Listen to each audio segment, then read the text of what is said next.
Habang naglalakad si Red Riding Hood, nakita niya tong si Big Fat Wolf. Opo, ang sabi ni Big Fat Wolf, "Saan ka pupunta, baby?" Baby? Ako, sabi ni baby, "Pupunta po ako sa bahay ng lola ko." Barbie, hindi, rabbit.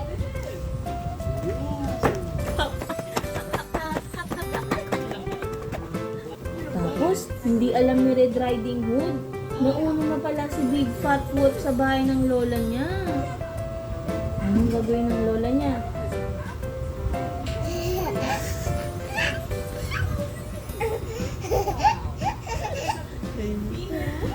Sabi nung Big Fat Wolf, "Aha, dito ka pala, lola. Kakainin kita."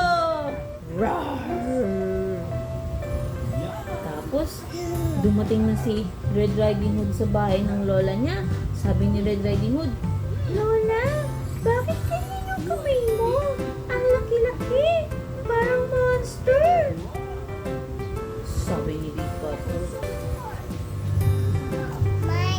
"Ay," sabi ni Big Fat Wolf, "Roar, hindi ako ang lola mo. Kakainin kita." Sabi ni Red Riding Hood, "Hindi po, Baby? Baby? Opo, si baby. Baby? Baby, opo. Kakainin kita." Ay, baby pala yan, baby.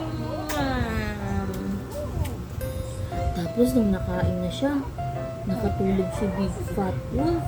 Tapos si Lolo, nakita ni Lolo, aba, kinain niya si Red Riding Hood at saka si Lola. Lola? Opo, kaya gugupitin ko yung tummy niya. At nung nagupit na yung tummy, ayun na si Lola, tsaka si Red Riding Hood. Tapos yun yung Big Fat Wolf natutulog, oh.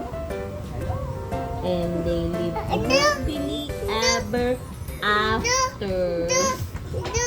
Opo, dog, tsaka si Red Riding Hood, no? O, ano to? Rabbit.